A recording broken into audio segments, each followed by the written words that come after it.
Welcome viewer, I am Murugan S. This video tutorial describes how to fix Windows 10 not shut down issue 2 easy ways. First method is, type Control Panel in Windows search bar.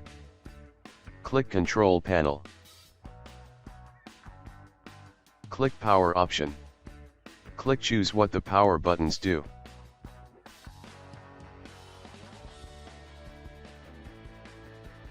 Click Change settings that are currently unavailable. Uncheck Turn on Fast Startup.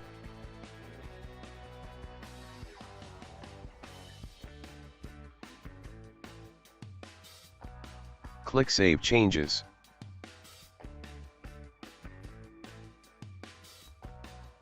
Second method is, type CMD in Windows search bar.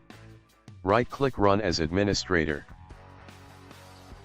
Type power CFG, space, H, space off.